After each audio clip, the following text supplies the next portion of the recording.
Michael ছিলেন একজন ইতালীয় রেনেসাঁ শিল্পী, ভাস্কর, চিত্রশিল্পী, স্থপতি এবং কবি।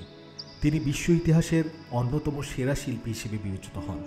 তার শিল্পকর্মগুলো বাস্তবতা, শারীরবৃত্তীয় নিখুঁততা এবং আবেগপূর্ণ প্রকাশের জন্য পরিচিত।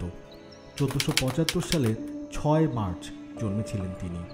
তার ভাস্কর্য ডেভিড রেনেসাঁ যুগের অন্যতম শ্রেষ্ঠ ভাস্কর্য, যা মানব শক্তি ও সৌন্দর্যের প্রতীক। পিয়েতা ভার্জিন মেরির কোলে মৃত যিশুর এক অনন্য ভাস্কর্য, যা একক মার্বেল পাথর থেকে খোদাই করা হয়েছিল। মোজেস ছিল দ্বিতীয় পোপ জুলিয়াসের সমাধির জন্য নির্মিত শক্তিশালী ও বাস্তবসম্মত একটি ভাস্কর্য।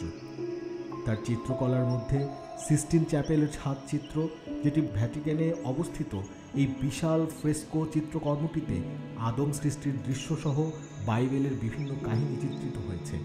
দ্য লাস্ট জাজমেন্ট সিস্টিন চ্যাপেলের দেয়ালে অঙ্কিত এই চিত্রে যিশুর দ্বিতীয় আগমন ও চূড়ান্ত বিচার চিত্রিত হয়েছে। তিনি সেন্ট পিটার্স বাসিলিকার গম্বুজে ডিজাইন করেছিলেন, যা রেনেসাঁ স্থাপত্যের অন্যতম গুরুত্বপূর্ণ কীর্তি।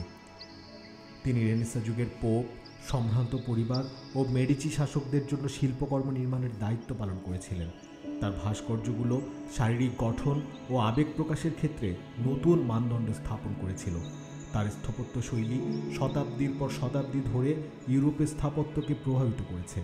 তার চিত্রশিল্প, বিশেষত সিস্টিন চ্যাপেলের চিত্রকর্ম, বিশ্ব ইতিহাসের সর্বাধিক প্রশংসিত শিল্পকর্মগুলোর মধ্যে অন্যতম। তিনি অত্যন্ত নিষ্ঠার সঙ্গে কাজ করতেন এবং খ্যাতি থাকা সত্ত্বেও অত্যন্ত সাধারণ জীবনযাপন করতেন।